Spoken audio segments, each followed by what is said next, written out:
Good evening, everyone. Glad to see you all here. We're going to go ahead and get started. So I, Jacqueline Colton, President of the Duncanville ISD School Board, do call this meeting of the Duncanville Independent School District to order.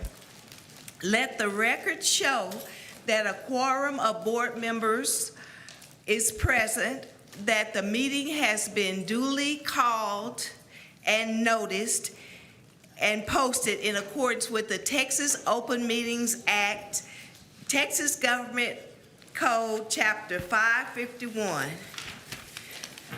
Okay, we'll start with our invocation, and we'll ask Trustee Vice President Vera Cruz if she would please lead us in the invocation tonight. Good evening. Please bow your heads for a word of prayer. Gracious and loving God, we come before you with humble hearts, asking for your presence to fill this school board meeting. Grant wisdom, clarity, and discernment to every leader and decision maker gathered here. May their choices be guided by integrity, compassion, and deep commitment to what is right and just. We lift up our students, protect them, inspire them, and nurture their minds and hearts.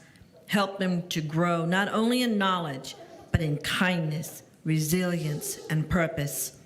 We pray for our educators, strengthen and encourage them each day. Give them patience and creativity and the passion to continue shaping lives, even in challenging moments. May this meeting be marked by respect, unity, and thoughtful dialogue. Let every voice be heard with grace, and every decision reflect a commitment to the greater good. In his mighty name we pray, amen. Amen.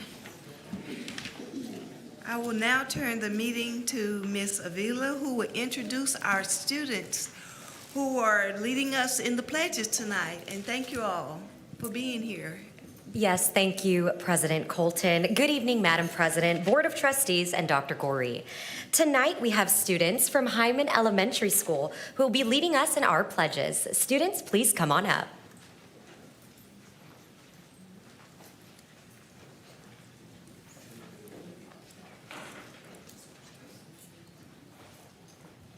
Students, please go ahead and introduce yourselves to the board. Claudia Thomas, 4th grade. Sasha Wheatley in 5th grade. Tia Shields in 5th grade. Jeremiah King in 4th grade. Thank you, students. Everyone, please stand.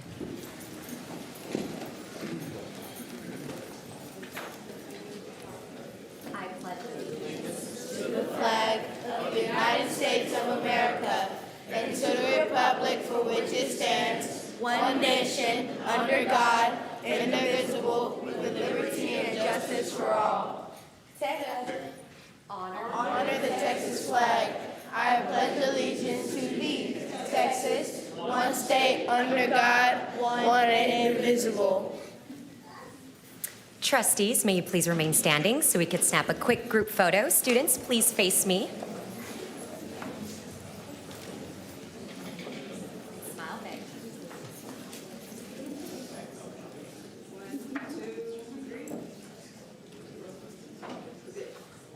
Thank you, students.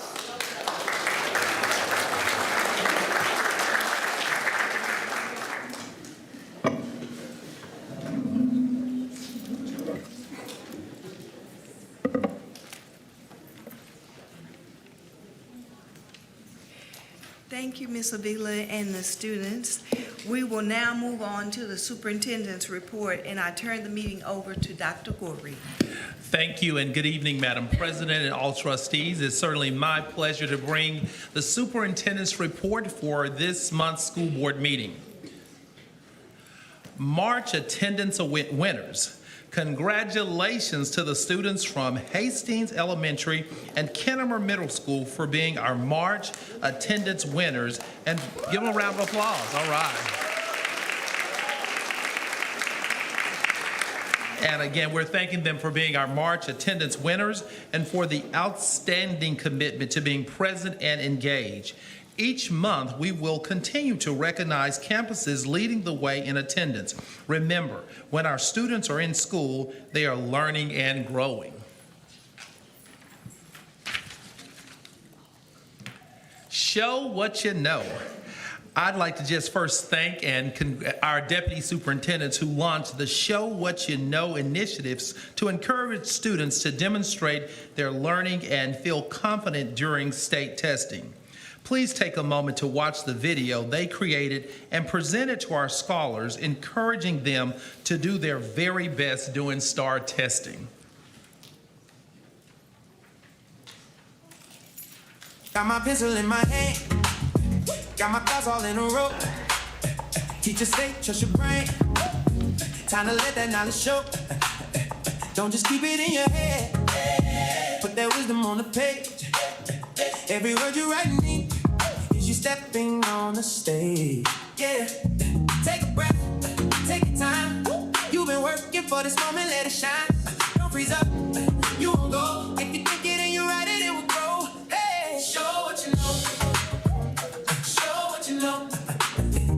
Show what you know. Write it down, let it flow. Show what you know. Show what you know. Show what you know. Show what you know. All right, Panthers, this is your moment. Show what you know. Use your scratch paper. Write it out, plan it out, solve it, and check it. In every subject, your thinking matters. Don't just guess, show your thinking. Let's go and show what you know. Is you stepping on the stage? Yeah, take a breath, take your time. You've been working for this moment, let it shine. Don't freeze up, you won't go. If you think it and you write it, it will grow. Hey, show what you know. Show what you know. Show what you know. Write it down, let it flow. Show what you know. Show what you know. Show what you know. All right.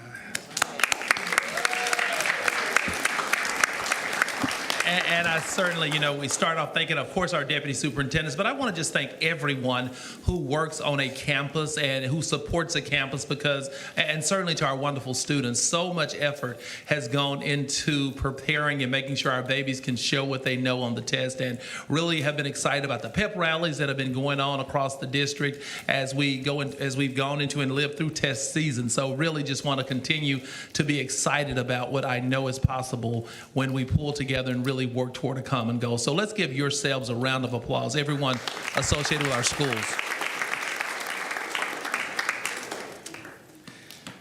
Right.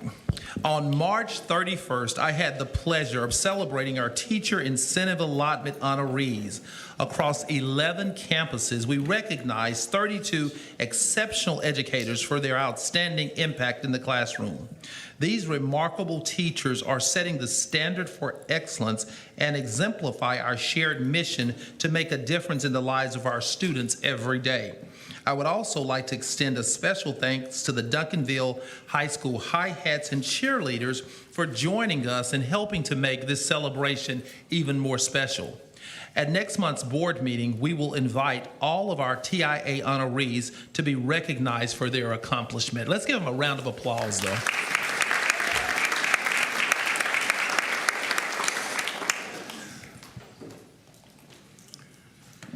2026 Campus Teachers of the Year. We are proud to celebrate excellence across Duncanville ISD. Please join me in congratulating our 2026 Campus Teachers of the Year for their unwavering commitment to our students and their dedication to bring their very best each and every day.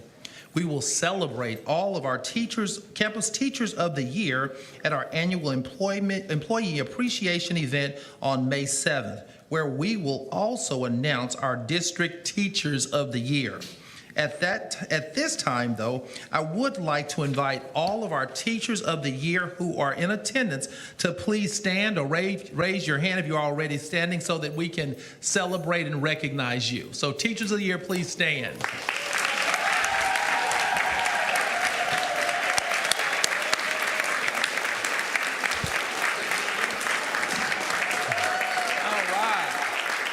All right. At this time, while the board members are standing, if you'll come forward, we'd like to take a quick picture with you to celebrate this moment. Let's give a round of applause as they come forward.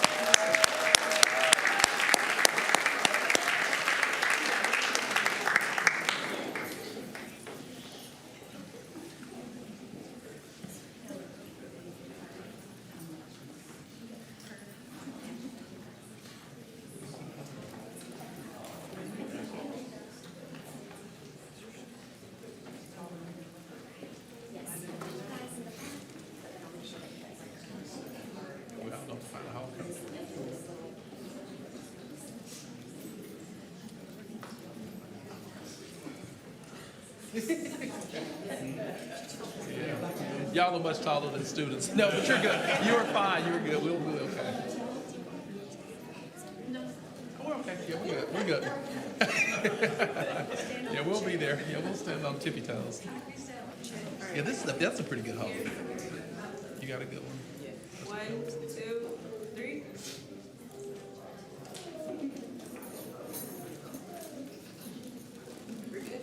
All right. Thank you all.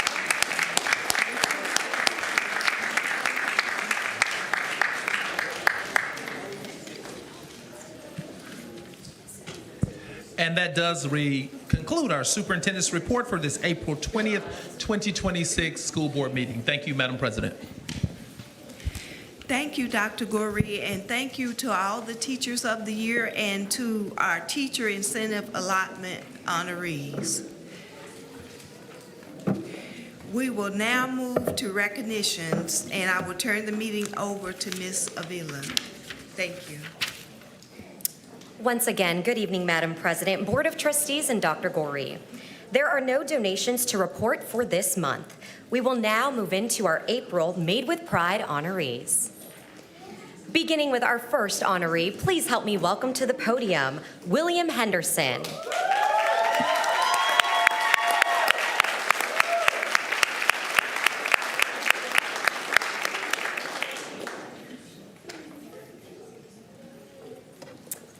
Today, we proudly recognize Coach William Henderson, nominated by Tasha Floyd-Jones, for the powerful impact that he makes in the lives of students every day. Coach Henderson represents the heart of service, building relationships, creating structure, and helping young people believe in themselves long after practice ends. His commitment is evident in early mornings, late evenings after meets, and the quiet moments when students need encouragement, accountability, or simply someone who cares. As his nominator shared, he isn't just building faster runners. He is shaping responsible, resilient young people who reflect the very best of Duncanville.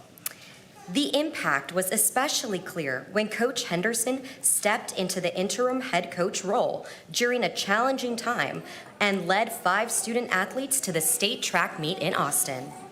Rather than focusing on winning, he emphasized effort, growth, and showing up for yourself, an approach that inspired the team to finish second in state. Beyond athletics, he checks grades, communicates with families, celebrates small victories, and holds students to high expectations because he believes in their potential. Through his leadership, Coach Henderson develops confident, disciplined students, making him truly made with pride in Duncanville. Will the family and friends of Coach Henderson please stand to be recognized as well? Will everyone please give a round of applause to Coach Henderson?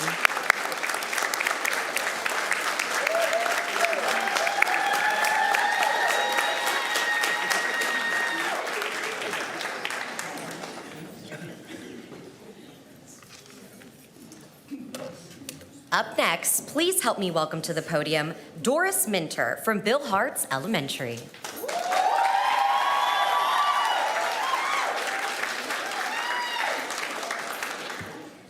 Today, we proudly recognize Doris Minter, Bill Hart's Elementary's dedicated registrar, nominated by April White for her outstanding service and heart for others. Doris exemplifies what it means to be made with pride in Duncanville through her caring, compassionate nature and her willingness to go above and beyond for students, families, and staff. Whether she is staying late to help families enroll, assisting teachers with paperwork, or simply greeting everyone with a warm smile, she approaches every day with a servant leader's heart and a commitment to excellence.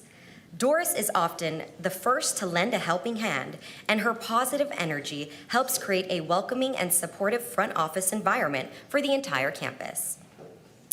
Her Panther spirit is contagious, and she is constantly making others feel valued and supported. As her nominator shared, she is Chick-fil-A because her service is always delivered with excellence, grace, and a genuine desire to make others feel valued. Doris is more than just a registrar. She is the heartbeat of Bill Hart's, and her dedication and care make her truly deserving of this recognition. Will the family and friends of Miss Doris Minter please stand to be recognized as well?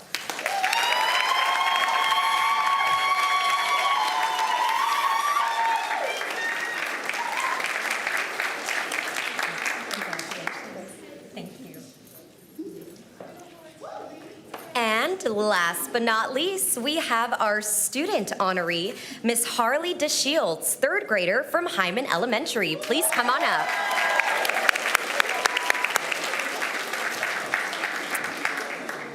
Today, we proudly recognize Harley DeShields, a remarkable third grader nominated by Erica Greenfield for her kindness, passion, and natural leadership. Harley has a deep love for dance, and it is through this passion that she expresses herself and brings joy to others. When she dances, her confidence shines, inspiring classmates and creating a positive energy around her. As her nominator shared, Harley is a natural leader who lifts others up and sets a positive example. Beyond her love for dance, Harley demonstrates a caring spirit in everything that she does.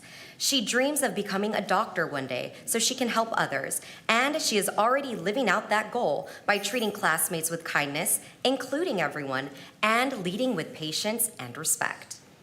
Her compassion, determination, and bright personality make a meaningful impact on her school community. Harley truly represents what it means to be made with pride in Duncanville, and we are very proud to celebrate her today. Will the family and friends of Harley please stand to be recognized as well?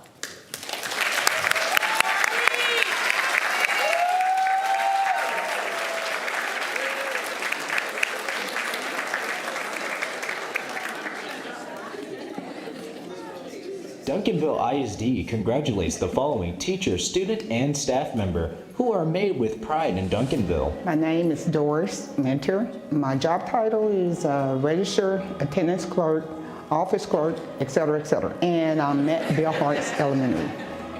Made with pride to me is being a part of a family, and at the end of each school year, you know, you're happy to see that the success that you have put into these kids that will be going to the next level. And then with your staff, you're also having pride with your staff, your teachers, because all of that together makes great pride within the schools, the students, etc. So it's just all about being proud of what you do and what you're doing it for.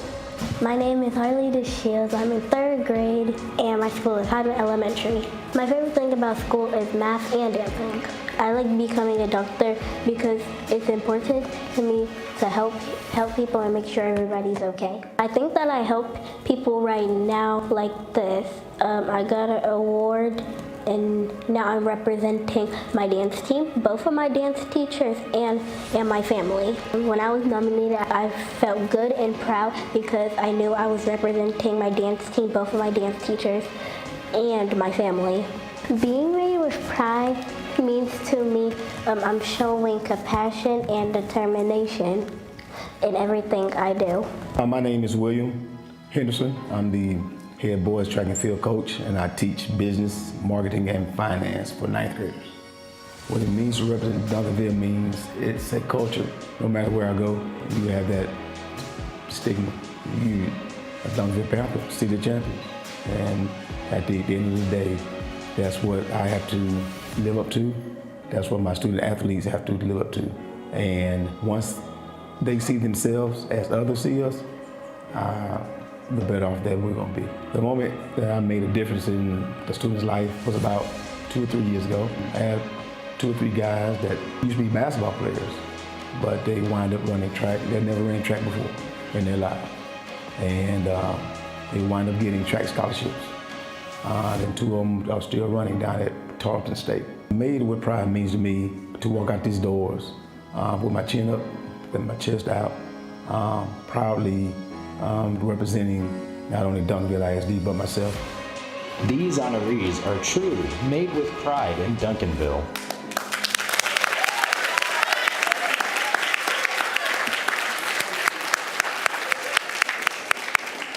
Once again, congratulations to our April Made with Pride honorees. Can all of our honorees please come up so we can snap a quick group photo with our board?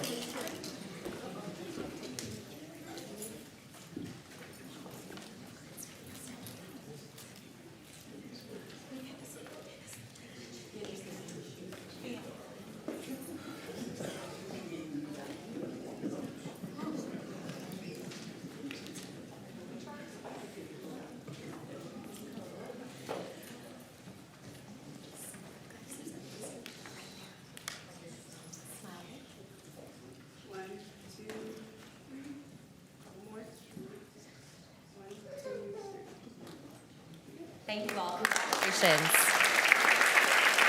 Thank you.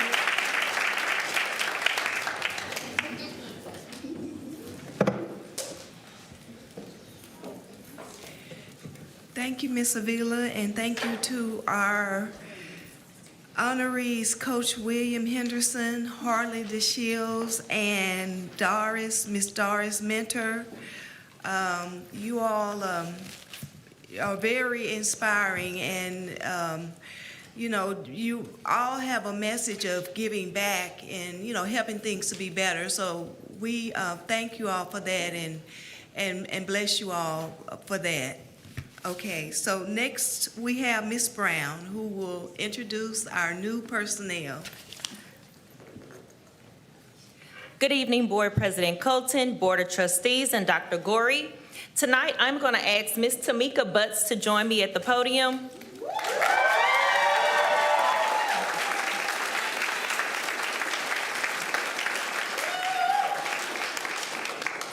We are pleased to introduce Tamika Butts as the new Assistant Director of Athletics for Duncanville ISD.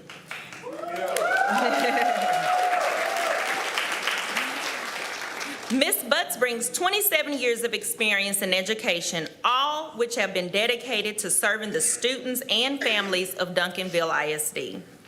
Ms. Butts previously served as the district's athletic academic advisor, where she oversaw academic eligibility for student athletes and ensured compliance with UIL guidelines and district policies. In that role, she worked closely with coaches, counselors, administrators, and families to support the academic success of student athletes. She also provided guidance on NCAA, NAIA, and NJCAA eligibility requirements, assisted with the college recruitment process, managed transcript requests for athletic programs, and coordinated recognition programs and scholarship opportunities for student athletes. During her career in Duncanville ISD, Ms. Butts served as both a teacher and counselor at Acton Elementary, and later as a school counselor at Summit Education Center. In these roles, she supported students through academic planning, counseling services, and initiatives designed to strengthen student achievement and overall student well-being. Ms. Butts holds a Master's of Arts in School Counseling from Dallas Baptist University and a Bachelor's of Arts in Child Development from Spelman College. Please join us in congratulating Ms. Butts on her new role and continue to commitment to the Panther family.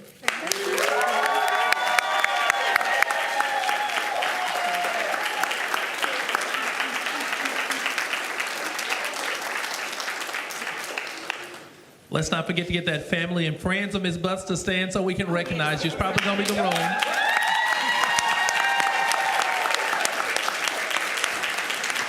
Thank you.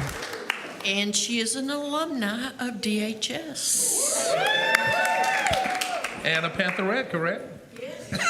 Wonderful. Congratulations, Mrs. Butts. Yeah, can't think of a more deserving person. Okay, so now, do we have any board members who have announcements or acknowledgements? Madam President,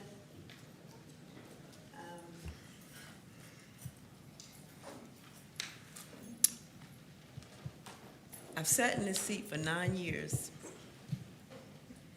And tonight really, really hit me. I saw the greatness every year, every month, but tonight it just hit differently. Just seeing all the greatness throughout every department, every level of Duncanville ISD. So I can ramble, y'all, so I have my script written here. But I had to start with that because I don't typically get emotional, but this is a hard one. This is really hard. Okay, for those of you that don't know, I'm just gonna read my script here, my note. So over the past 9 years, I had the true pleasure of serving alongside some of the most dedicated, committed, focused, determined, and caring board members. Together, we proudly serve the Duncanville ISD, and it has been an honor that I will always cherish. I want to sincerely thank every voter, every volunteer, every educator, administrator, staff member, parent, student, and community member for your unwavering commitment to the success of our district and our community. And a special thank you to our incredible superintendent and fellow trustees. Your leadership and partnership have made this journey even more meaningful. To my family and friends, I see, where did Dr. Granger go? Okay, gosh, he just walked out. Okay. Oh, is he back there? Dr. Granger, I just want to say thank you. You know why. So thank you for helping me on this journey. But to my family and friends, thank you for always supporting my dreams and standing beside me every step of the way. To my fellow board members, what started as a shared responsibility has grown into something much deeper. I consider you all more than fellow trustees. We are truly family. Life has a way of guiding us into new seasons. And while this chapter is coming to a close for me, the relationships and memories we built will remain with me. Though I may no longer serve alongside you all, I hope we can stay connected. With love and gratitude, Trustee Phillips.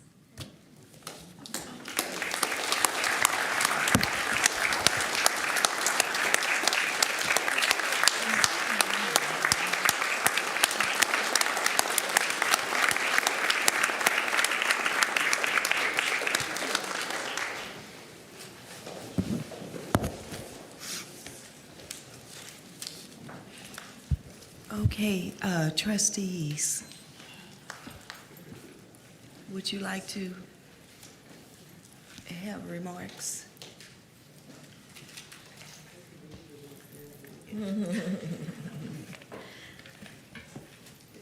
Cassandra, I just want to say thank you for your service to the school board.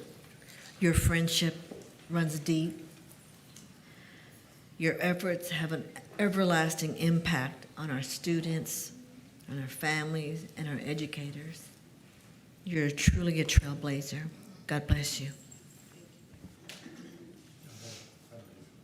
I just want to say, Sandra, it's been a joy to serve with you. You served with a servant's heart. Ever since you've been on this board, you've brought something to it. I hope you take something away from it, but you can't get rid of it. Thank you.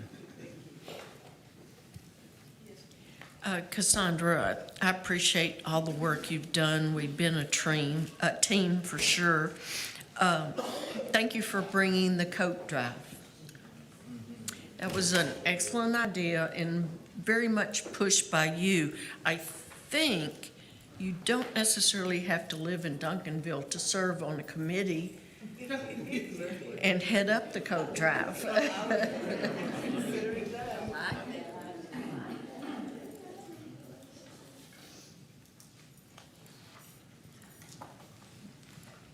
She knows what I think of her.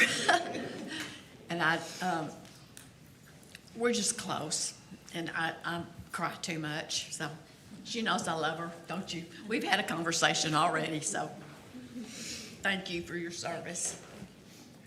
Right. Trustee Phillips, certainly on behalf of the entire school system, I'd like to thank you for your 9 years of service. From a personal space, though, I'd like to thank you for being just a remarkable friend and trustee. I remember one of our first conversations and when I had the opportunity to truly hear your whole story.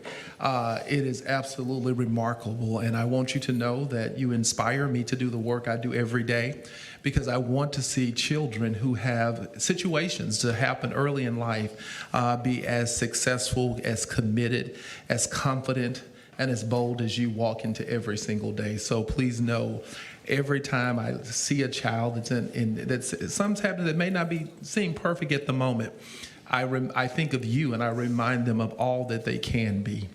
Thank you for always being that supportive but yet critical friend. I do believe I stand stronger today because of our early conversations and as I've transitioned. So to hear you call me wonderful, whatever your word was, really, that sounded great from you, because I know you mean it, and you've had other opportunities to share those feelings with me as well. So you're stuck with me. I will be your friend forever. But thank you for your service to our children. Thank you.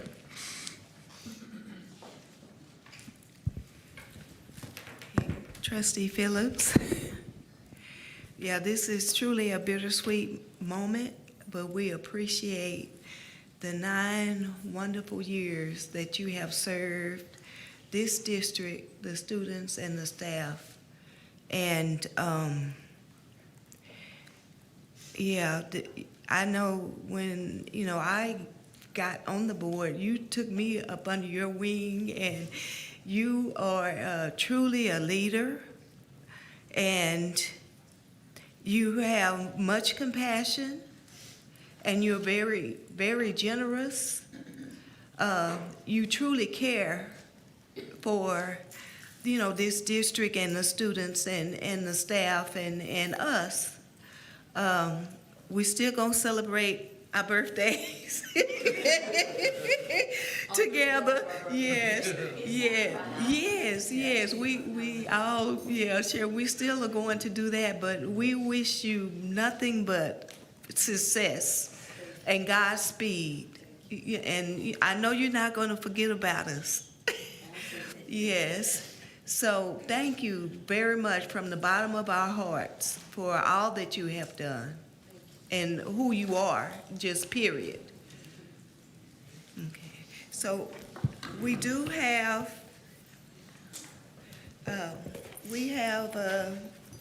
an expression of our appreciation for your service.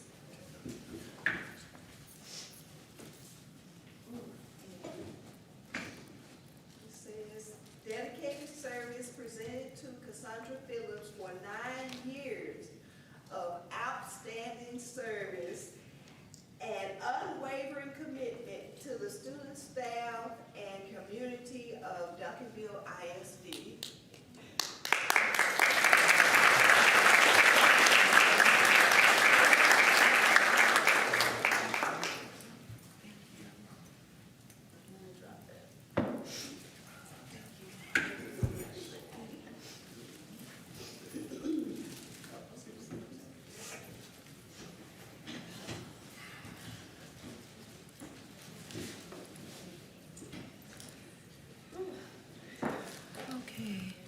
Madam President, I just want to say thank you all.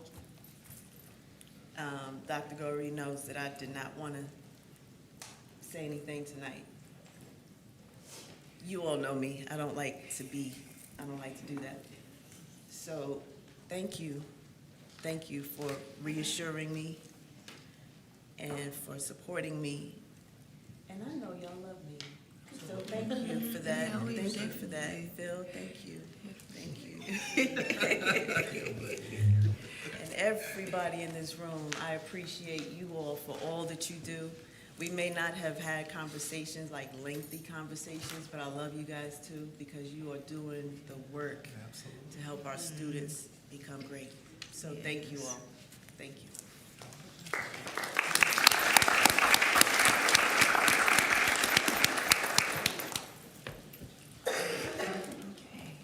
So we will now move to communications from citizens, or there are none.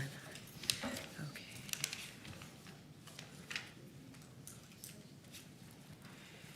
So we will now move to closed session. Thank you all. We'll be back.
Ye-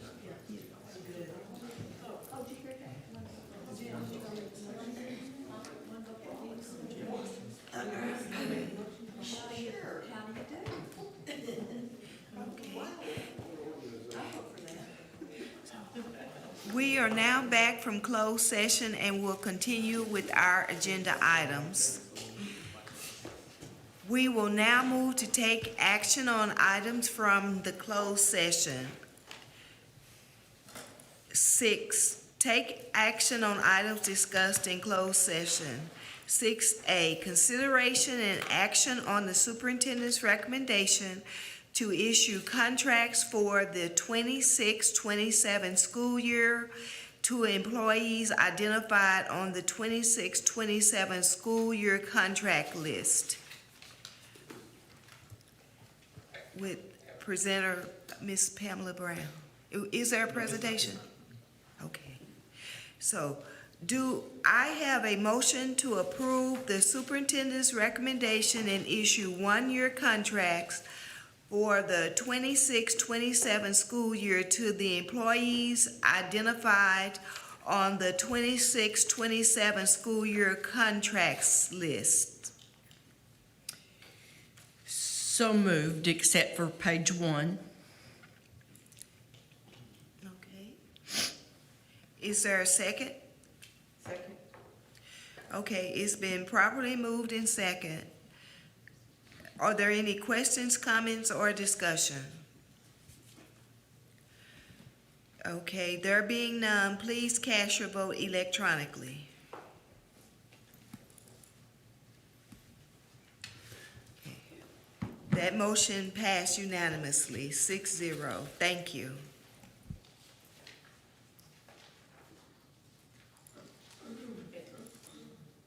And then we need to vote on the page 1 list. We don't have to vote on them?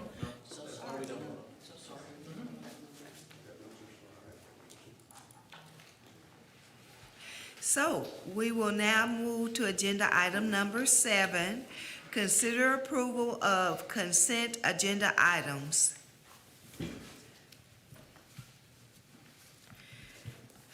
And it is the consent agenda items as printed. Do I have a motion to approve? So moved. Second. Okay, it's been properly moved in second that we approve the consent agenda items as printed. Are there any questions, comments, or discussion? If not, please cast your vote electronically. Okay, that motion passes unanimously.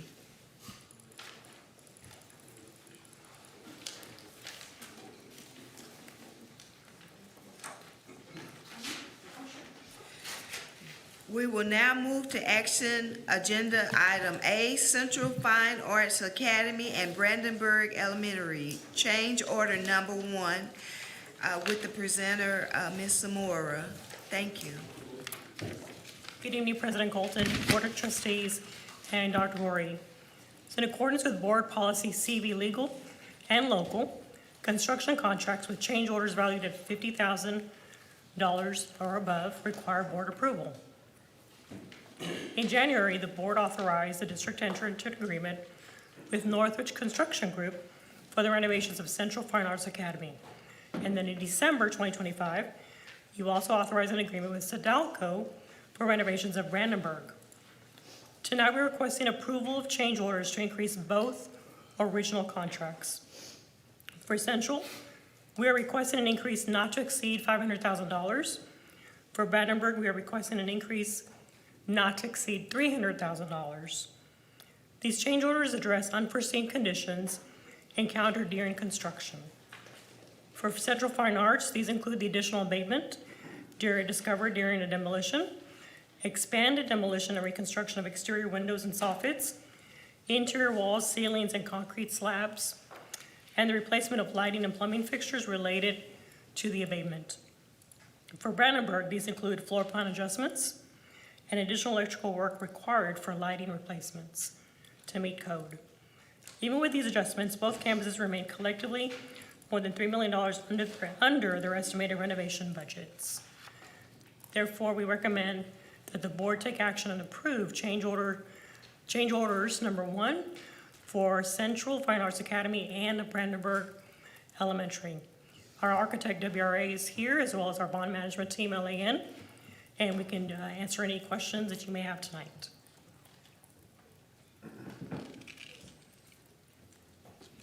Are there any questions? Thank you. Is the abatement at Central for asbestos? And that part's never been renovated before? Some of those areas you discover the more you tear apart a building, yeah. the more you discover. So we have some additional ones that we. What didn't area is anticipate. this in, the asbestos? Sure, I can have Angel. It just seems we've done a lot of work at Central through the years, and I guess there's still Good evening. asbestos. What, can you repeat the question? Where is the asbestos? Where's the asbestos presently at Central? Oh, they were in all part of the building. Really? Yes. So one of the CMU wall, we were able to take the pavement out, but then when we removed the frame, the door frames, they were asbestos inside of the frame too. So even when we completed the work in the first phase, when we removed the frames, they were paint and asbestos inside of the frame. So, but now with all the renovation that we have been able to do over there, 99.99% the asbestos has been removed. So you should have a clean building. So in previous years, if there was asbestos abatement, it would have been within the walls and the doors were not touched, or?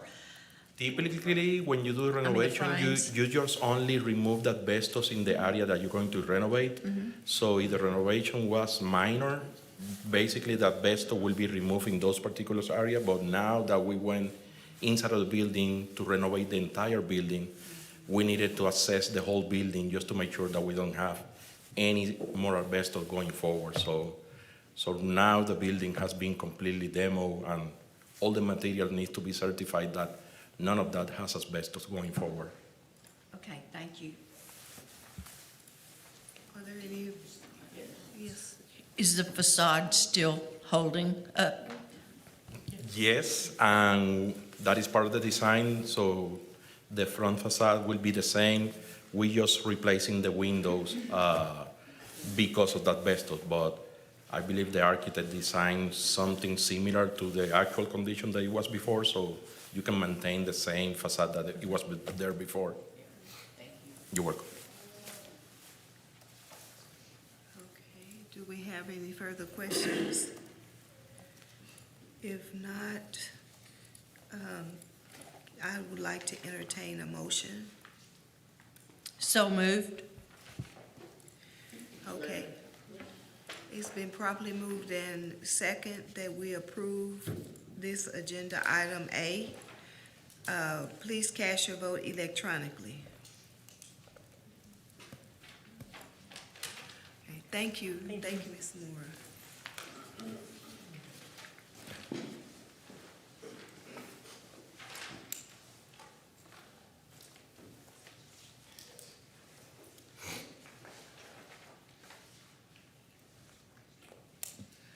Okay, we now move to agenda item B.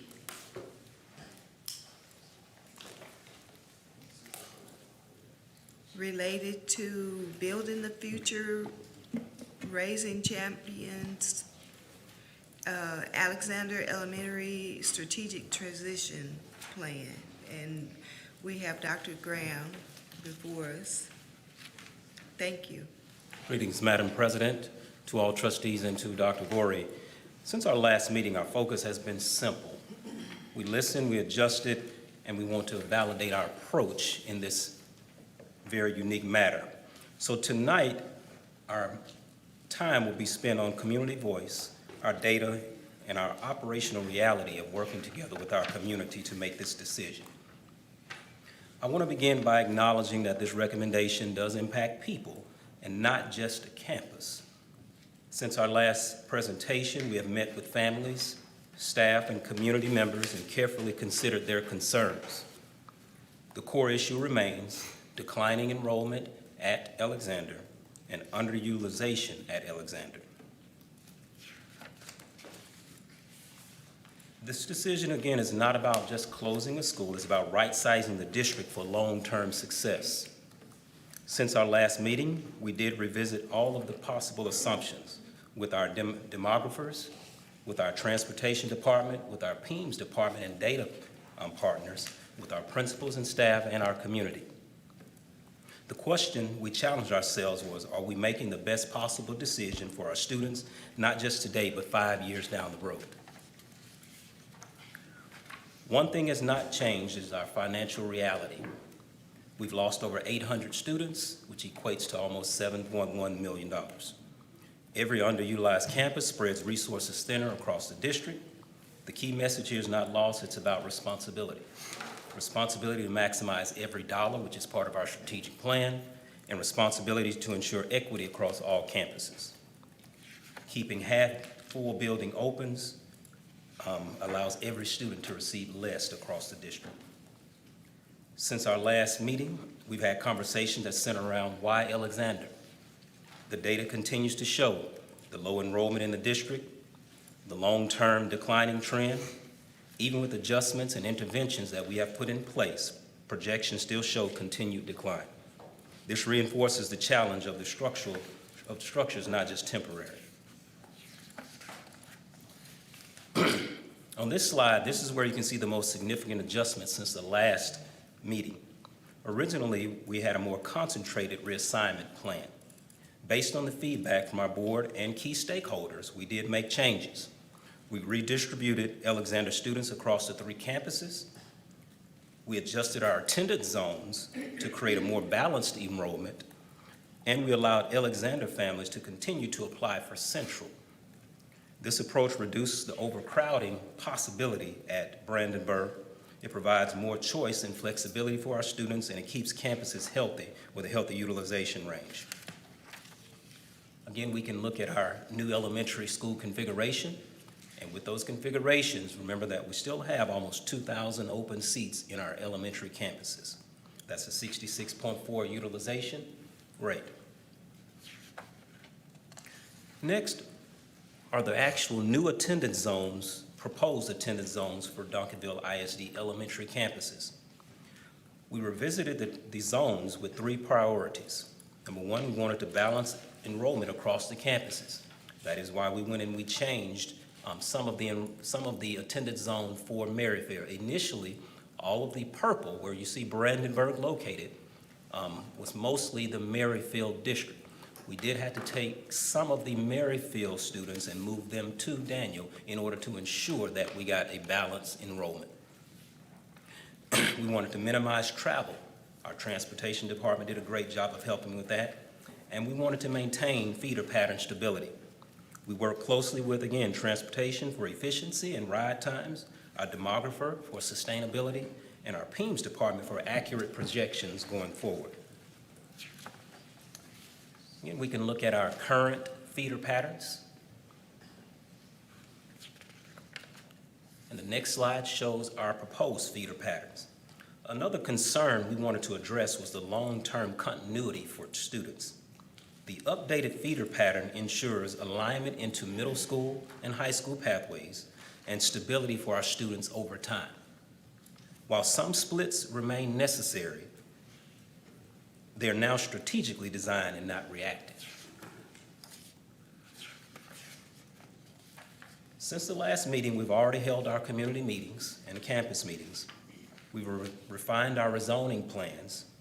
Our next step now is to focus on that clear communication to families and supporting our staff transition and ensuring a smooth student experience if this is approved tonight. At this time, it is recommended that the Board of Trustees approve the transition of Alexander Elementary School from its current instructional use to an operations facility at the end of this school year. At this time, are there any questions? Yes, ma'am. Yes, thank you. I understand the need to close Alexander, not just from the staffing part, because that's not just salaries, but it's insurance and all of that for staffing. My concern is, I understand demographics now and in the near future, but I'm thinking that probably long after I'm 6 feet under, 10 or 15 years, yeah, I'm old, there may be a need, because these people, it's a beautiful neighborhood, and many of them are older people. When they leave, I'm thinking newer, younger families are going to be coming in with kids. So I would just suggest to keep Alexander pretty. It's one of our prettiest buildings, I think, in this whole district. Keep it updated. You're not going to park ugly trucks in front of it, are you? You know my questions. Okay. And the naming of it, what's the name going to be? It's currently still going to be Alexander. Okay, because to me that's important. Yes. The elementary was named after Gus and Louise Alexander's son. Yes. The auditorium is Gus and Louise, but this school, their only child died in Vietnam. So I want that to always be Alexander something or another. Okay, this old lady's done. But thank you. Thank you for your time. Great and relevant questions, and I appreciate that information. And that's something that we did discuss even in our community meetings, that we want to make sure that that building is taken care of by our maintenance department. And we're not making any structural changes to the building. So just in case the enrollment goes up in the next few years, we have a building that's available for us to turn back into a school. Thank you. Trustee Savage Yes, I'm concerned about the split campuses. And you can tell me that that happens all the time and no worry, but I'm just thinking of a little girl and her best friend being split up. And they still have the opportunity to apply for a transfer if they would like to go to a certain school. So that is still an option. Okay. But of course, with just making those attendance zones, we have to cut it off at some place. Do you cut it off in the middle of the block? So we're going to look at the best and efficient route for transportation. That's the first thing that we look for when we start making those attendance boundaries. And then there's some other factors that we move to after that. Okay, thank you. Trustee Fahey? So if the friend does want to move to the different school, as of now, those parents would have to provide transportation. Correct. Okay, thank you. Are there any further questions?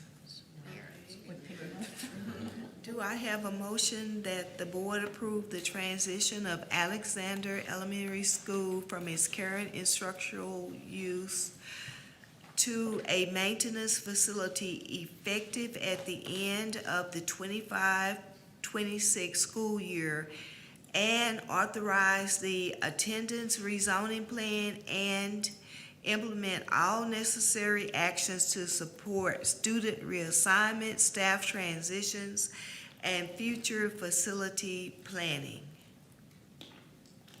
So moved. Second.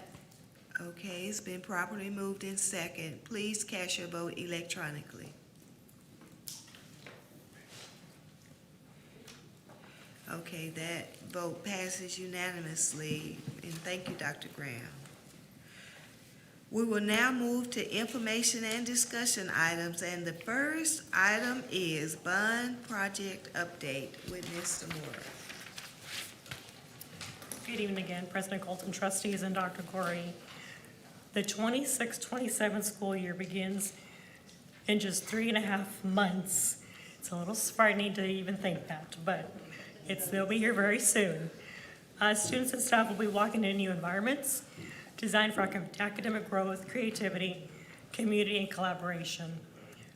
This evening, we're excited to share some progress on these new environments, including Central Fine Arts Academy, Smith Early Learning Academy, Brandenburg Elementary, and Duncanville High School. Elian is here with us again this evening to walk you through those updates, beginning with Smith Early Learning Academy and Mr. Silva.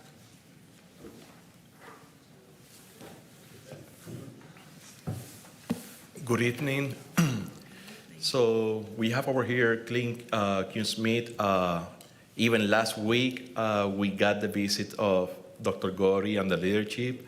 They were able to see by themselves how the progress of the construction is going on. So The picture that we have over here, even he took a picture inside of the rocket that had someday that will be a rocket over there. So this is the classroom that we have in Smith Early Learning.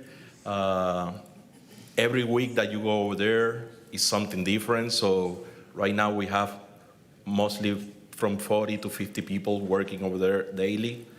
So they're moving along really good. This is more photos from the classrooms that we have. HVAC is going up. In the next week will be ceiling grid going up.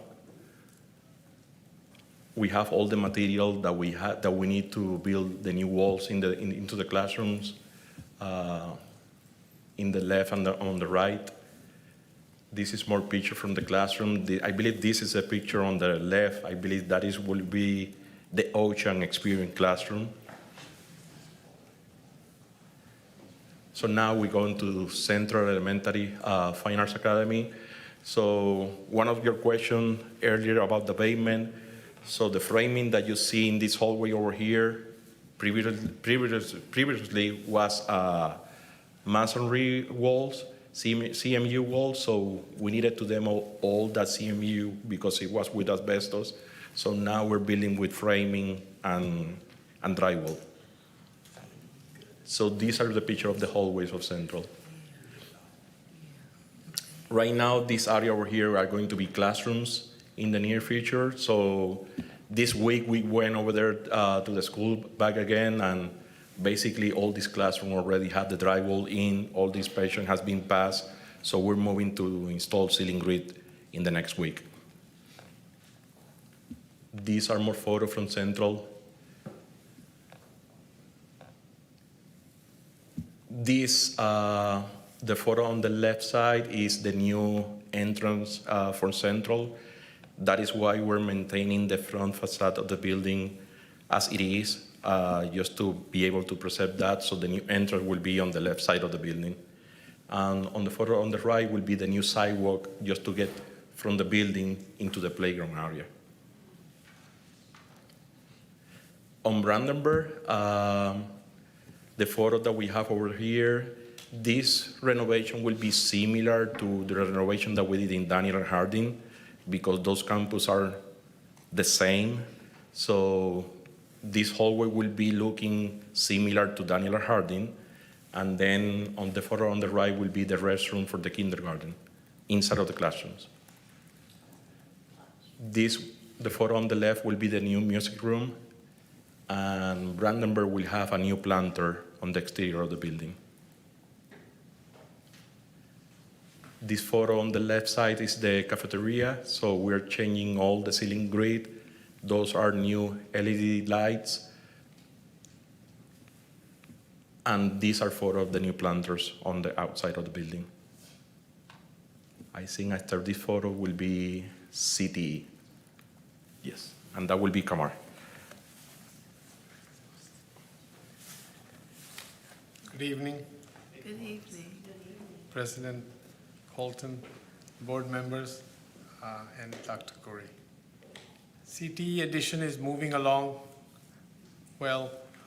We had some rain issues, so we got slowed down on the dry-in, but right now the bistro area is dried in, the main area, the shelter area is dried in, and now we are in the salon area trying to get that dried in. He's coming back. Again, the rains are today, tomorrow, some days. It's very hard to plan, but this week he's committed to hit the Wednesday, Thursday, Friday, Saturday and get it dried in so we can do that. Most of the glazing is done. You see a lot of glass work is done. The front of the building, these are all the roughing, and the inside building has been done. This is the main central area. They started the curtain wall, the big glass right at the front entrance. That got started today. So that's happening. This is the J area. So basically, the building, the moving, the vendors are coming in about 2-3 weeks to visit and check their spaces, especially the cosmetology and the print shop. that we are moving from the existing building. The rest is the J building, Samantha?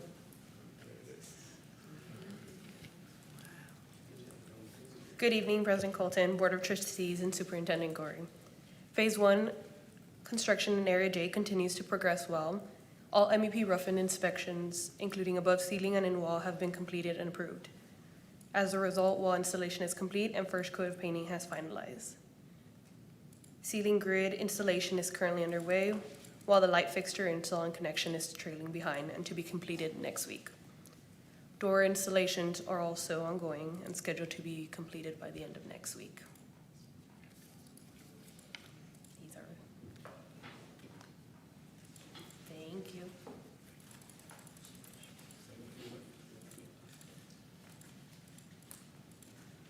We have also worked on some of the different other buildings. First one is the plaza. This is the building we painted, and we have done the artificial turf. So those two are done. The next big one is the marquee sign, which is coming up in about this summer. We are finalizing all the details with Mari and the other folks. So this has been and the last thing would be restripe the whole parking lot because some of the lines have been gone. This is what it looks like. The upcoming events, Clint Q. Smith is going to keep moving, trying towards get the finish line. Central, same way. Brandenburg, same way. High school, same. So 4 major projects getting towards the finish line. So we are all 4 of us are busy during this summer. High school J, we finished the old one, and then we'll move all the furniture and all the contents for the 9th grade folks in the J building. Operational complex roof, we have bid the project for that complex, and we're going to be doing roofing improvements at that complex. Merrifield Education Center, we are bidding right now, so we have about 7-8 bidders who are interested in bidding our work, and we're planning to start that in the summer. The Resource Center is in design. We are going to bid this summer, start as soon as we finish the Merrifield because Pace and Summit moves there.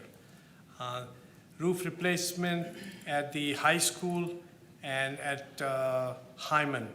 We are bidding that right now also, so that's another one. So there is a lot of work. There were 14 people, 14 roofing contractors are participating right now.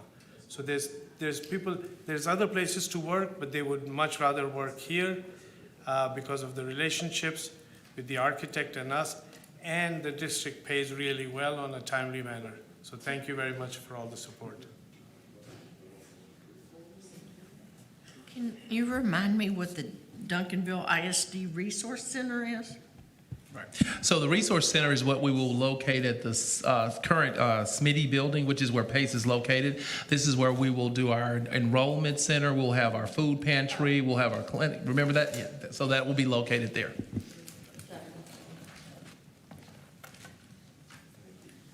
Madam President. Yes, Trustee Fahey. I noticed our flags are missing. Are we getting new flags? Should be getting new flags. Okay, I missed them tonight, but Yeah, we need them.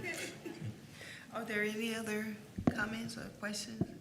Superintendent? Yeah, I just want to take this opportunity to thank our partners for bearing with me and my team as we went out to tour those buildings last year. And, you know, one thing is they don't really like, especially Ms. Zamora, don't like me to tour because I tend to spend more money every time.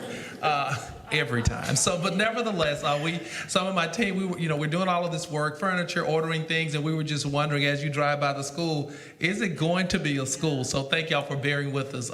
Really impressive work as you walk through the inside, and just so incredibly excited for what our children will experience in these totally redesigned spaces. So thank you very much for your partnership.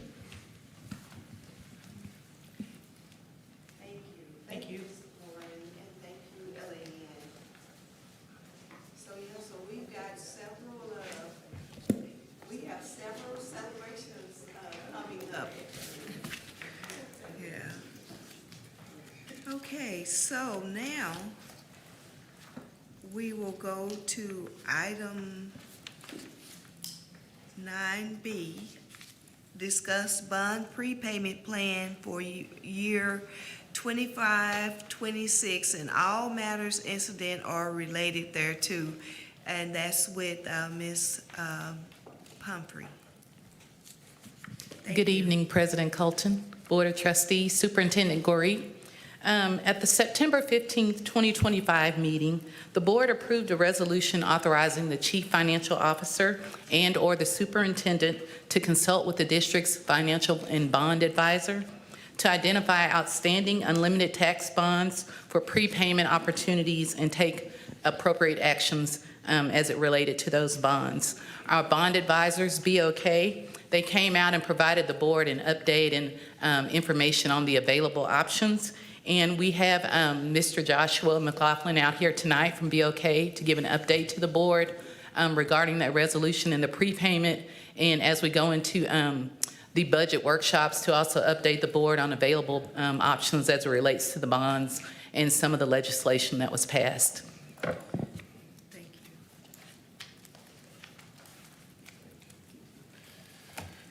Good evening, President Colton, members of the board, Dr. Goree. It's good to see you again.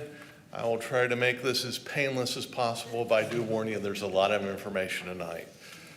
So as we dive into it, as I come out every time, I like to start out with how the district manages its debt portfolio, either through refinancing your debt at a lower interest rate or prepaying bonds prior to final maturity. Since 2005, so over the last 20 years, the district has reduced its interest costs by over $61.2 million, a benefit for the district and its taxpayers. As you well know, each year the board adopts two different tax rates, your M&O or maintenance and operations tax rate and your interest and sinking fund tax rate.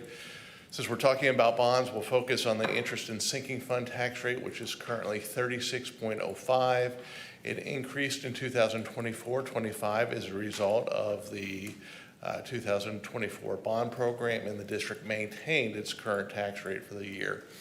I also like when I come out to point out the district's overall tax rate has declined by more than 26 cents over the last 5 years. Always important to note that. This gives you a look at the current district debt portfolio. As you can see, it has essentially level annual payments over the next several years, and then you'll see drops in the overall debt service. This will provide the district with bond capacity at the next bond election to hopefully do more projects for no tax rate increase. Currently, the district has just over $311 million of debt outstanding. Out of the $311 million, 256 are callable prior to final maturity. These are the bonds we look to A, refinance at a lower interest rate if market conditions allow, or B, prepay to manage your annual tax rate. So when we start looking at your overall debt portfolio, this is sort of an eye exam, and I'm not going to go through this, but essentially this looks at every single one of your bonds that's outstanding by individual bond series, when it's callable, what the coupon is. This is the basis we start to look at when we decide which bonds to prepay. So as Ms. Pumphrey alluded to earlier, we were back here in September talking about maintaining your current tax rate, taking the excess funds that would be generated, and then prepaying bonds. Well, based upon your fund balance as of the end of February, the district collected roughly $3.9 million of excess funds. Now, let me stop there and say, this is on the debt service side, not on the general operation side. All this money could be used for is to pay debt, nothing else. So, knowing that we have $3.9 million of excess funds, rather than let it flow into your fund balance, we're going to take that money and prepay bonds. So what we did was we looked at each individual bond series and said, for $3.9 million, how many bonds can I prepay and what the interest cost savings would be? And as you can see in the table at the bottom here, each one of those projected savings are in the far column on the right. The bottom line, the most efficient use of that $3.9 million is to repay your Series 2024 bonds. We can redeem roughly $3.85 million and save taxpayers just under $4.4 million. Now, again, this is based upon investment rates as of April 7th. We won't be able to lock this in until we actually pull the trigger here in a couple weeks. So it's subject to change a little bit, but we don't anticipate a big variance between the savings we're showing you tonight versus the savings we'll lock in here in a couple weeks. So with that, it would be our recommendation to prepay a portion of your Series 2024 bonds before June 30th. Again, it'll take us about 2 weeks to lock this in. That should save taxpayers, again, roughly $4.4 million. The costs associated with this bond prepayment are roughly $13,494. You'll see those broken out there. Bond counsel may or may not charge the fee. They asked us to put that in as a placeholder, so they very well may not charge that. The escrow agent fee will be around $5,750, a verification agent fee, and CUSIP fee. You'll notice as your financial advisor, we do not take a fee for bond prepayments. So that's at least one piece of good news for you tonight. Definitely. So I'm going to stop there for a second and see if you have any questions with regard to the bond prepayment plan for 25-26. Are there any questions? I have a question. So what is the current rate? The current rate on those particular bonds? On the, yeah. So if you look at this, this is the last series of bonds on the far right, and we're literally taking a portion of the final maturity. The interest rate on those is roughly 4.125%. The bottom line is when we repay those, you're saving the interest costs from basically 2054 all the way through 2033, which is the call date on those bonds. So that is where you save the vast majority of your money. Thank you. Are there any other questions? It's funny to me, I look at that bottom date, 2053, 54, I'd be 104 if I was old. I'm like, okay, let's get this paid down. Oh, mercy. Excuse me. Trust me, I have the same feeling as I'm designing bond programs right now.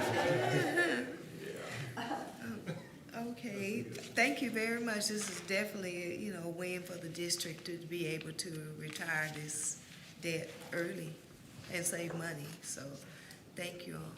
All right, now comes the second half of the presentation when we start talking about debt management for next year. As the district starts to get geared up for budgeting for 26-27, we did want to point out a couple things that changed in the last legislative cycle. The first one is known as state funding assistance for bond payments, which is, or what the state calls, additional state aid for homestead exemption funding, or the acronym is ASAHI for facilities. Now, you get hold harmless funding on both the M&O and the debt service side of the equation. But this funding was created essentially for when the state increases the homestead exemption for those people that own residences. Essentially, when they increase the homestead exemption, they basically take away a school district's taxable value, and there are all sorts of implications for that. They have done that essentially 5 times since 2015.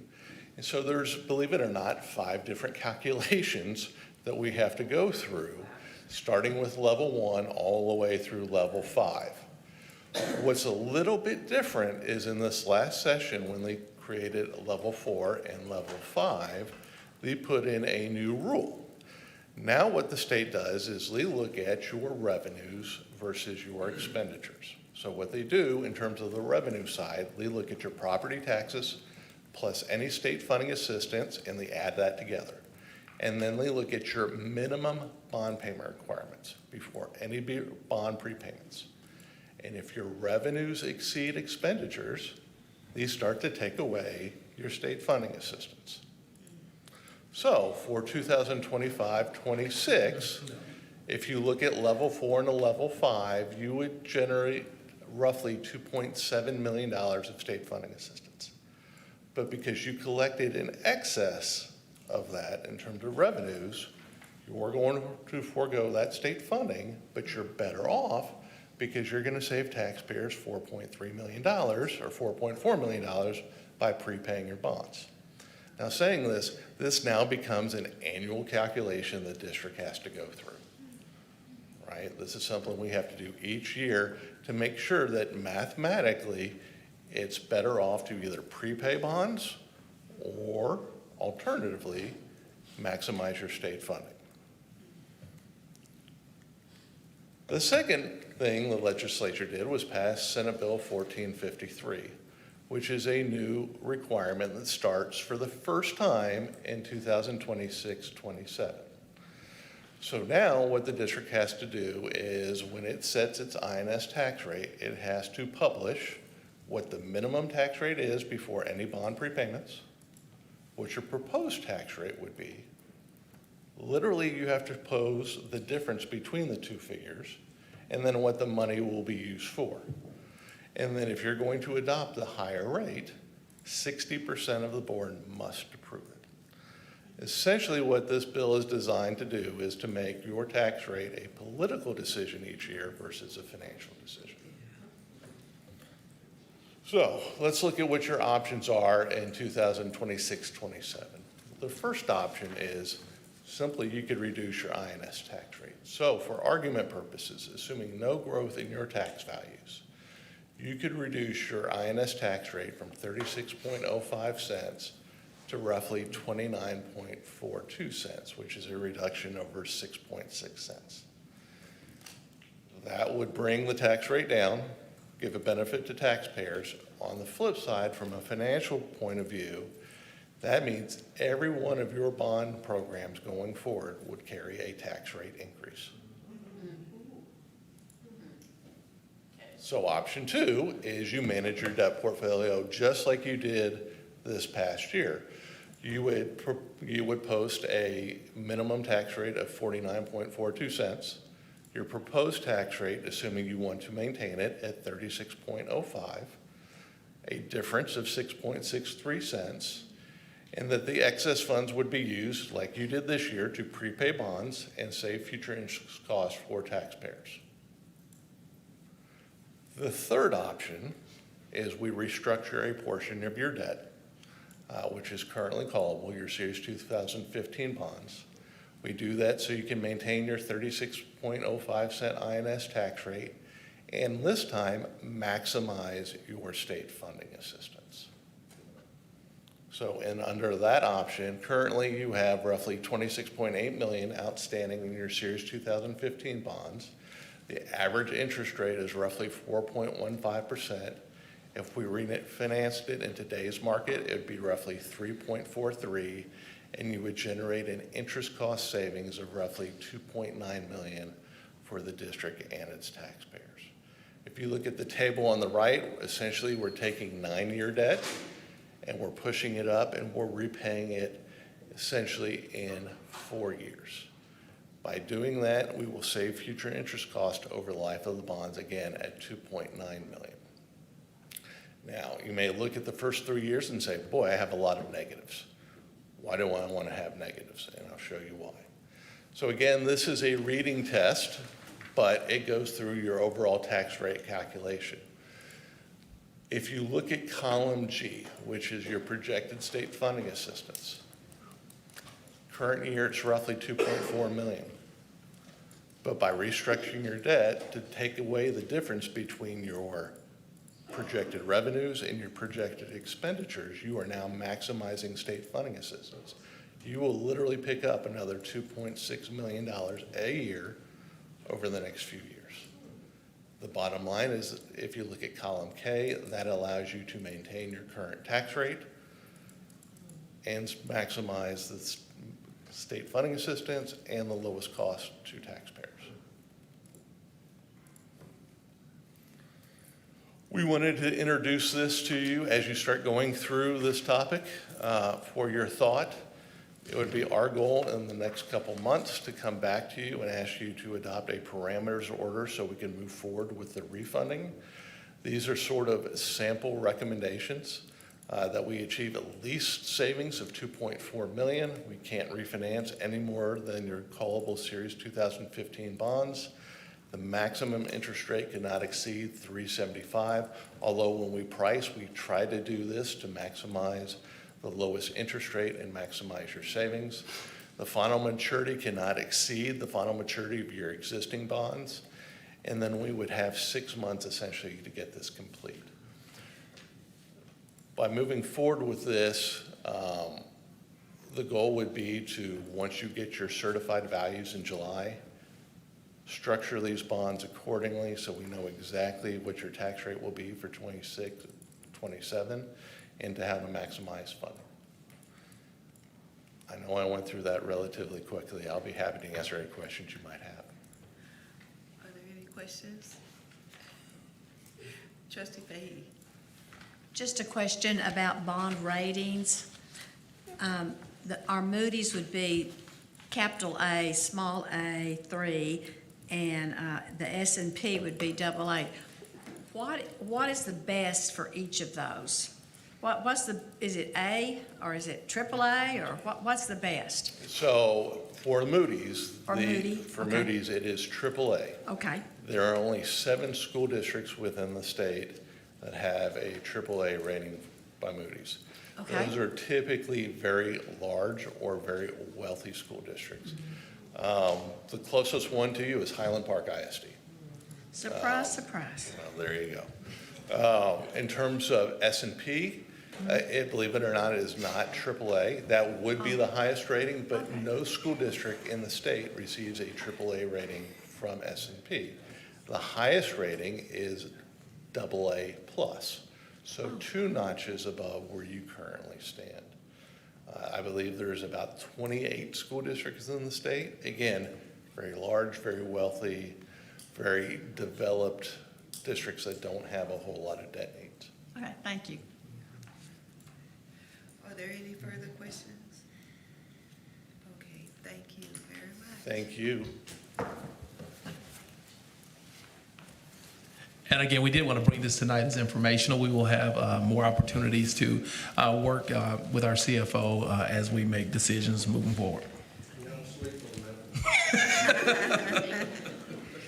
Okay, so we will now move to item 9C, policy alignment updates with Dr. Graham. All right, greetings once again, and tonight I'll walk you through the most exciting part of the night. We go from debt to policy. So let's see how this one goes. All right, tonight I am going to walk you through some new policies that are not new policies, but updates to our old policies.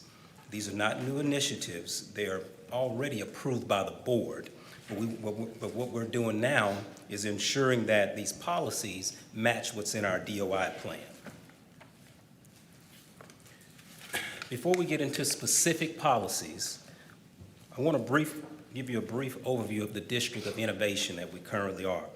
Under the Texas Education Code, Chapter 12, traditional school districts like ours can access many of the same flexibilities available to charter schools. Duncanville first became a District of Innovation in 2017, and our current plan was renewed in 2022 and runs through next year, 2027. In May of 2025, the board approved 7 amendments last year. The DOI gives us the ability to make locally driven decisions that are in the best interest of our students, staff, rather than being locked into a one-size-fits-all requirement. So why do we need to make these updates to policies? Now, over time, some of our policies have come to repeat language that already exists in our DOI plan, and some of the wording is outdated. When the DOI says one thing, but our local policy says something slightly different, it creates ambiguity and potential legal risk. TASB has recommended that we clean this up immediately by removing duplicative language and letting the DOI serve as the controlling document where it applies. Tonight, we're looking into 3 categories for action. First, we want to adopt revised policies where the language needs to be updated, and you'll see where it says updated. Second, we want to delete one policy that no longer needs to be there because the DOI already covers it. Third, adding the DOI reference notes to our legal framework, which will come through the TASB Update 127 this fall. I want to emphasize we're not changing direction. We're not changing policy. We're simply aligning how our policies are written to what the board has already approved. So this is not new. So as we turn to specific policies, DBA Local addresses teacher certification flexibility. The revised policy allows the district to hire non-certified teachers when it best serves best interests of the district and when positions require specialized expertise. TASB recommends that we adopt the revised policies because this exemption is already in our DOI plan. The next slide covers two policies.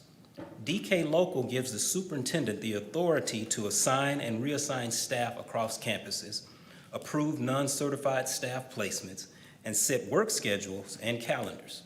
TASB recommends adoptions of this revised policy. For DCA Local, we're recommending deletion of this policy. This policy addresses probationary contracts under the 5-8 rule. The DOI plan already provides flexibility to extend probationary periods for 3 years for newly hired teachers.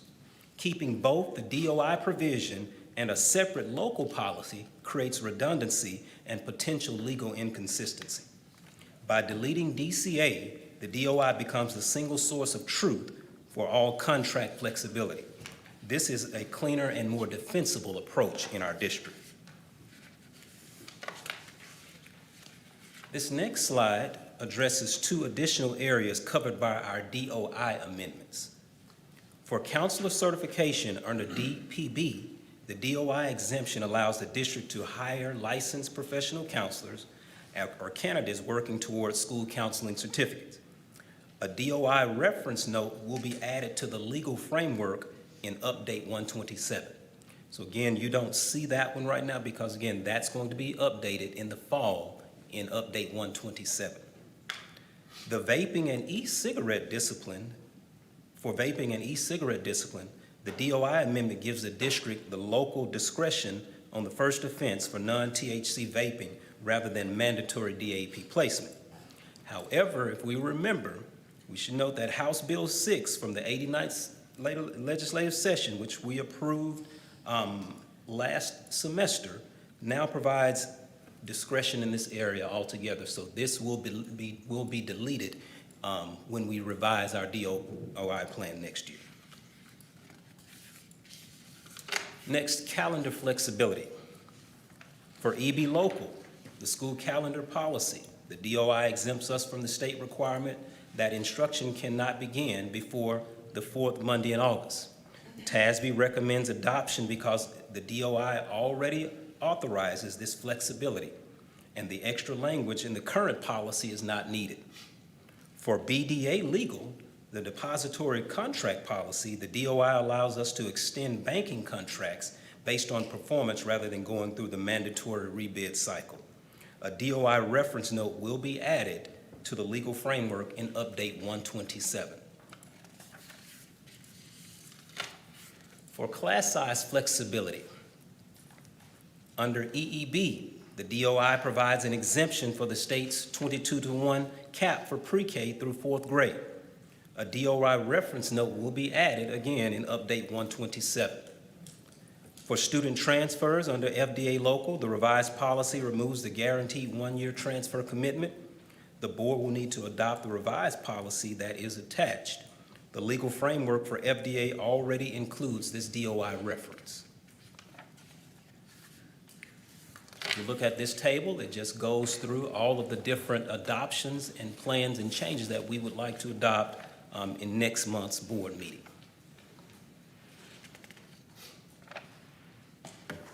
Finally, are there any questions? Were there any questions? Okay, thank you, Dr. Graham. Thank you.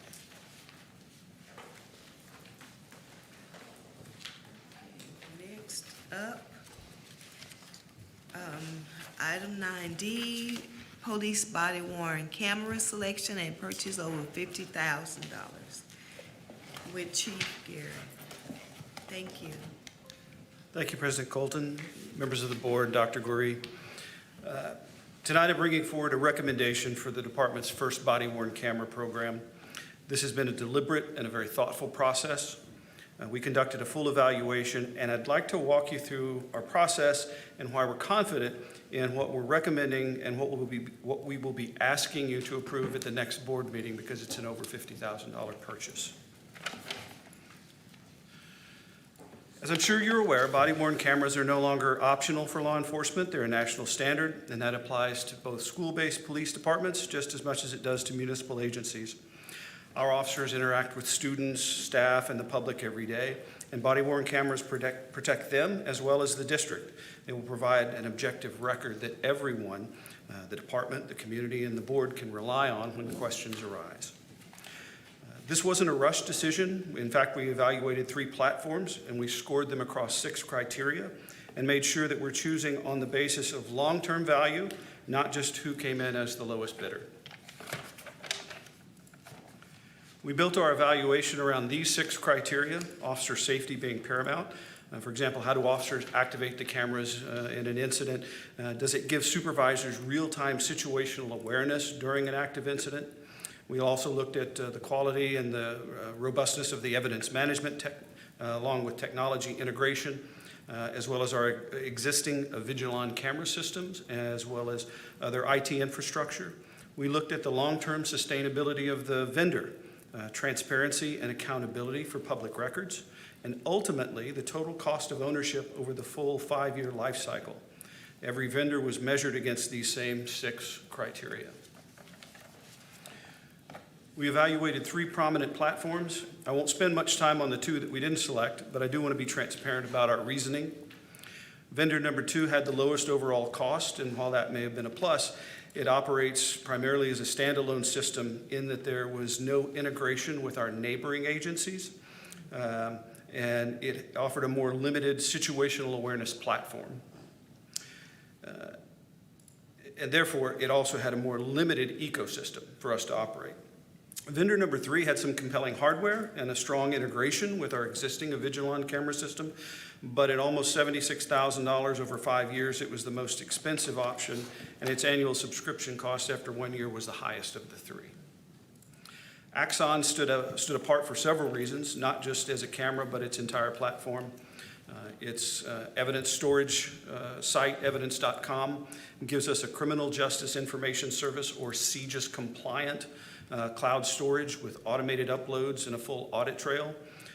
Their Fusus situational awareness software gives supervisors a live operational map, which provides officer locations and the ability for live camera feeds with the addition of in-car cameras that will have the same capabilities with all of our vehicles. And that'll be all on one screen. Access is already a platform that's in use with the Dallas Police Department, the Dallas Independent School District Police Department, and the Duncanville Police Department, which means that when our officers are at a shared critical scene, we're all working in the same ecosystem. To give you a concrete example of what that looks like in practice, during the recent student walkout protests, we established a joint command center with the Duncanville Police Department. We relied very heavily on their Fusus platform to monitor not only officer movement, but consequently the crowd movement as well, because the officers moved along with them. We were able to pull in their drone footage into that platform live as it happened, as well as in-car camera footage all at the same time. And that kind of unified situational awareness allowed us to make better decisions faster and keep everyone safe.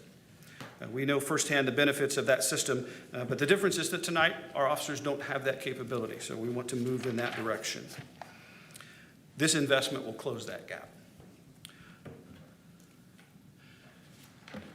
On cost, all the numbers you see here came from the vendor quotes, not estimates. Vendor number 2 came in at $47,423 over 5 years.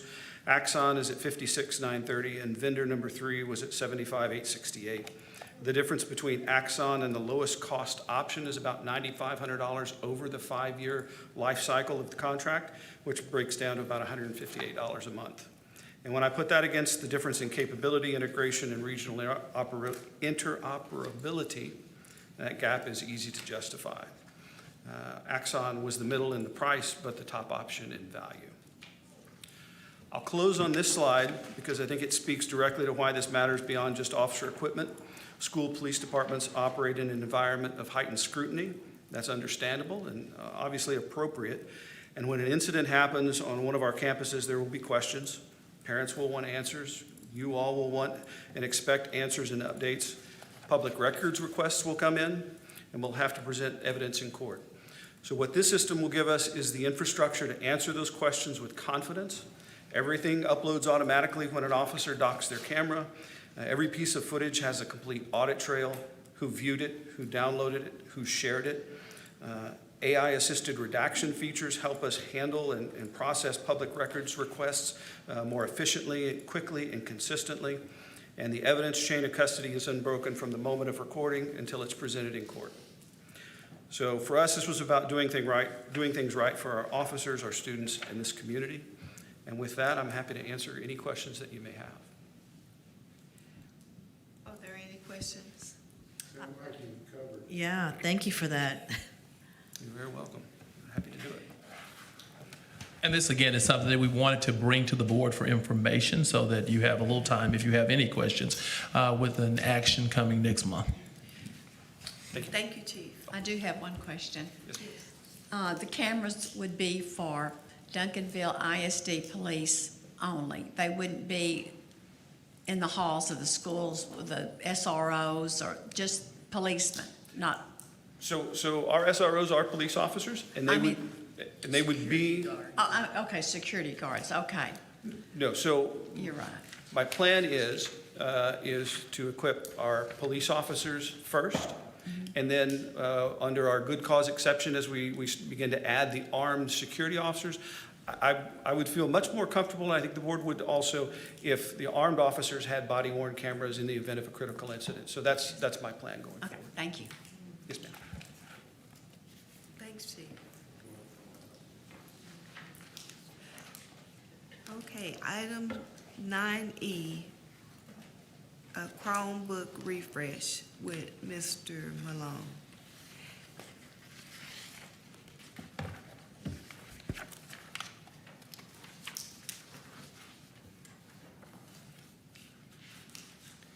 Good evening, Madam President, members of the board, and Dr. Corey. It is with great honor that I come to you tonight and share an exciting new process for device refresh in Duncanville ISD. This has been a passion project of mine for more than 3 years. I've spent lots and lots of hours after work and on the weekends in my spare time designing this process, attending school finance classes, scouring the web for anything like it, and I've come up with a final process that I'm ready to share with you guys tonight. I looked around and there are similar processes, but nothing just like this. I'm sure that you're going to have a lot of questions for me, and I hope you do, because I'm really excited to talk about this with you. I've even taken the first steps to patent this process. So I'm very, very excited and very passionate, and I'm so excited to be able to bring this to Duncanville ISD. I'm sure that you've all been hearing all of the talk about AI, data centers, rare earth minerals, RAM or memory shortages. And with that, we're having a lot of trouble acquiring devices at a fair price because all of those items are being used to support the data centers and the AI manufacturers. Right now, technology leaders around the globe are struggling to procure the quality devices that we seek to make our organizations whole in this ever-changing world. Our manufacturers are struggling to get the necessary parts needed to cost-effectively build and sell Chromebooks, Windows laptops, and Windows desktops. We now receive quotes from our vendors that are only valid for 14 days. This means that a school district has only 14 days to step through the full procurement process and place an order before the quote expires. With that, our vendors are now quoting a 20 to 25% increase just so the quotes will last for 30 days. This makes building a refresh cycle almost impossible until now. I designed this process around one question. What can a school district do while in a deficit budget to be fiscally responsible and provide a quality device to its students without depending on a bond every 4 to 5 years or the need to take from the general fund? Well, this is what we can do. We can refresh using a managed service model. What I'd like to do is walk you through the difference between a direct purchase and a managed service model. In these first two slides, I'm going to go through the direct purchase first, and then I'll go back through what the managed service model is. With the direct purchase, there's a large upfront cost. With the direct purchase, you have to pay for all devices, any peripherals such as cases, warranty, and services up front. It's a large capital expenditure that can negatively impact the A rating and bond purchasing power of the district. This capital asset must now follow the financial rules of depreciation. It's a strain on your staff because you have to provide warehousing, deployment, ongoing repair, and life cycle management falls on the district, taking away valuable time that they could be supporting instruction in the classroom. And finally, the heavy burden of managing the end of the cycle repairs and e-waste recycling. On the managed service model, there are many benefits to a school district outside of just getting new quality devices. The managed service model is a contracted service in which the district pays a low cost upfront, one-time setup fee, which is the low upfront cost, and a subscription for 4 years. This is a 4-year predictable and equal payment. Here are the main advantages to the managed service. The low upfront cost compared to the direct purchase model. This is a contracted service, not a capital expenditure, therefore helping the A rating of the district. It is not a lease, which puts a strain on the district's bond purchasing power. Today, TEA mandates that a minimum of 40% of the district's budget must be spent on instruction. This contracted service can be funded out of Function 11 and will directly benefit the A rating. This service model will directly impact instruction because our students will not have to be without a device for more than just a few minutes instead of days. On this next slide, it shows kind of the mixed mess of the direct purchase and all of the things that the district is responsible for. It takes a look at the operational burden that each model will put on the district. With the direct purchase model, the entire burden falls on the district staff. And with the managed service model, the entire operational burden falls on a service provider.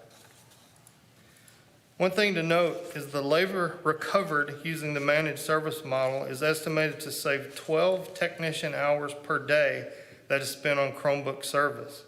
This time can now be spent for more instructional classroom support.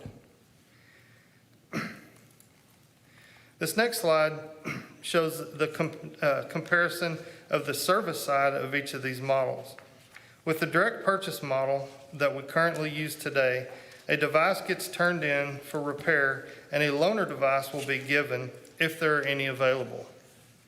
If there is not a loaner device available, then the student will be without a device until a loaner becomes available or their device is repaired. This could take several days. The warranty process is even worse. It's much more long and arduous because the technician must follow a 6-step process that can take 10 days or more because they have to ship us a box, we put it in the box, we ship it to the manufacturer, they repair it, they ship it back, then we get it back to the students. This process is not efficient and diminishes instructional time in the classroom. Now with the managed service model, the device is turned in for repair and a replacement device is given immediately. It's not a loaner, it becomes the student's new device. This is how the program will work at the high school. In the classroom cart-based model, there will be additional devices at each campus for immediate replacement into the carts when a device goes out for repair. The service provider will go to each campus weekly to pick up the devices needing repair. They will know how many are being picked up and will leave the same number that they are taking. Then the repaired devices go back into our inventory stock, ready to be returned as they are needed. As part of the managed service model, the service provider will also pick up all devices at the end of each school year, take them to their facility, clean them, sanitize them, repair them, and bring them back ready for deployment the next school year. With the direct purchase model, cleaning and sanitizing rarely gets done.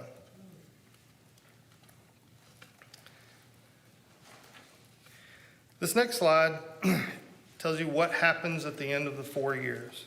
With the direct purchase model, the district owns the fleet of fully depreciated 4-year-old devices that may or may not be fully functional. The district IT staff will now need to sort the repairable devices from the non-repairable devices and start the repair process. The managed service model gives the district the opportunity to enter a new agreement and start fresh with brand new devices for a low entry cost and 4 equal annual payments, or the service provider will offer the opportunity to purchase all or some of the fully functional A-grade devices at fair market value, which in today's dollar is about $8 a device. So if that were today, we could purchase all 10,000 devices that have been cleaned, repaired, and ready for service for $80,000. At this point, the district would reconcile with the service provider any devices that were lost, stolen, or broken beyond repair. This will be the only potential extra money that will be spent. This next slide shows a side-by-side comparison of the decision matrix. The key takeaway is that the direct purchase gives the district absolute physical control of the devices. The managed service model shows financial efficiency, operational health for IT staff, and a growth in instructional uptime. The path forward here. We're presenting the Board of Trustees with this information tonight. We would like to bring this back to you for action soon. If you choose to adopt this process, the slide shows the next steps, getting these new devices in the hands of our students beginning this next school year. This last slide recaps the differences between the direct purchase model and a managed service model. I've included the numbers on this slide for your review. These numbers will look slightly different than what you may have already received. The manufacturer updated pricing, as they have been about every 2 weeks. Updated pricing, our price, because we've been working on this deal, they only increased $14 a device. But with the other vendor that I was looking at for the direct purchase, they went up almost $36 a device. You can see the direct purchase model includes not only a large upfront cost, a higher cost for the devices, also the cost of out-of-warranty or non-accidental repairs over the 4-year cycle. With the managed service model, it is a low upfront cost, 4 equal annual payments, and all services included. With these options, if you look at the difference over the 4-year period, it could save the district almost $1.7 million in service and repair. Thank you for this amazing opportunity to present this to you tonight, and I would love to answer any questions that you may have. Thank you, Mr. Malone. Yes, ma'am. Trustee Fahey. If we were going to manage service, what happens to the 10,000 devices we currently have? Well, that's a great question. And what we would do is we're gonna take probably about 5,000 of the best ones that we have, and that will become our loaner program for students in the middle school that still need to take home a device. So they can check out the loaner like a library book, have it for up to 5 days, then bring it back and check it out again if they need it. The rest of them that we don't keep, the service provider will take and give us credit for the parts and anything that the kind of the e-waste and recycling, then we can use that credit to then reconcile if we have lost, stolen, or broken beyond repair devices. So there may not be any more money out of pocket with that type of credit that we get with them. Thank you. Yes, ma'am. Are there any further questions? Oh, Trustee Savage Martin. I like how you bring solutions and not problems. And I like how you think, because this seems so logical, and you couldn't find any other districts that do this. There's no districts that do it, and there's only a couple of opportunities that I even saw in scouring the web over the last 3 years. There's a few companies that do a lease program and they provide the service, but nobody does the unconditional service that we've built into this, and not being a lease.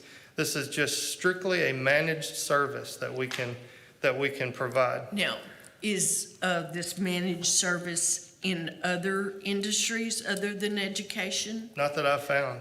Okay, so who would do it? Well, I've been in contact with one of our local vendors. It has to be a very specific type of vendor to make it work. They have to be able to not only procure from the manufacturer, but also provide the service, have the manpower, the warehousing, and the opportunity. And it's a local vendor that we currently use. They're on a cooperative buy board, and I've worked with this company for more than 20 years. Wow. And the district currently, and before I got here, had used them as well. And they love your idea? Absolutely. I can't get the owner to quit calling me. I think it's great that you're looking into patenting it. I think that's great. I mean, I just think it's a no-brainer. Thank you. Thank you. Are there any other questions or comments? I'd like to show you, this is the device that they're offering.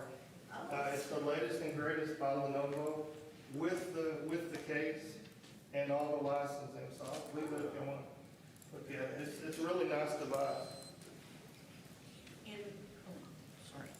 And I think I saw somewhere where we're not going to allow kids in the younger grades to take devices home. Yes, ma'am. That they'll use it at school. If they need to, Right. they can check it out. But And what we'll do, we're piloting that program right now at Byrd Middle School, and it's been very successful for the last month that we've been trying it. Makes sense. We actually just, I guess it was Thursday before last, we did an all-call and did the same thing for Kennemer.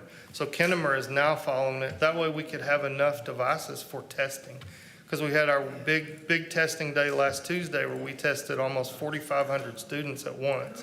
So we needed to pull those together to be able to have a testing device for every student. With this, we go to a cart-based model. All these brand-new devices will be in the carts at the middle school, in the classroom, charged and ready.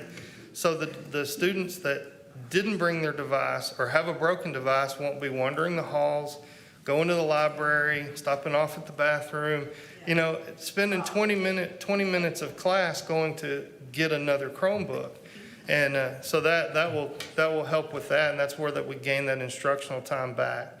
And then we'll be able to have our older Chromebooks as the loaners. If they need to take something home, they can check out one of the older ones. And also, we're still going to offer our optional insurance for all secondary students. So if a parent wants to pay for the insurance, if their student checks one out, they're still covered, just like they would if it was their normal take-home device. Excellent. Yeah, thank you. Thank you. I appreciate it. Thank you for your innovation. Yes, ma'am. And I do have another question. So the company is going to provide the service of the repairs of the Chromebooks. They provide everything. So what kind of timelines, are we looking at as far as turnaround times? Well, since I presented to you tonight, that as soon as we can get action and you guys approve it, we'll get the PO to them, and Lenovo has guaranteed us the stock. They've only raised the price in the last 3 months of us talking about it, that $14, and they've guaranteed it through May 1st, and they think that they can hold it to the next board meeting. So, but as soon as May the 18th and we get the PO the next day, they'll start the process, and they said they can have our students' new devices by the start of next year, this coming school year. Okay, wonderful. And then the repair turnaround time. It's a week turnaround. So in the numbers that we've built a stockpile of readily available devices. So that first month, 2 months, as soon as they know I'm coming to Acton to pick up 4, they're going to have 4 to leave at Acton. So there's never a loss of time, and those that need repair will go back, they'll get repaired, and they'll go right back in the stash of our stockpile. Okay, that sounds great. Yeah, that's wonderful. Trustee Fahey? Sorry, too many questions. So will we be like a pilot ISD? We will be the first school in anywhere to do it. Well, we can sell our product. You invented it. Be on national TV. I can see it now. It's like Shark Tank. And just for the record, with those savings, we could get Chief's body cameras.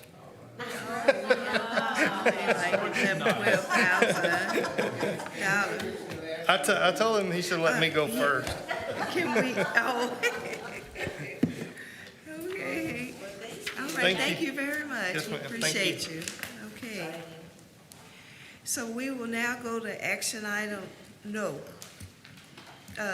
information item 9F, Board of Trustees Education Hours.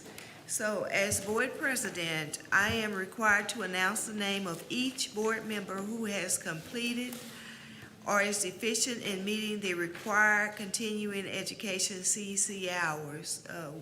All board members have an obligation and a duty, to make sure that we are trained and that we stay up on the latest state laws. And so I am going to read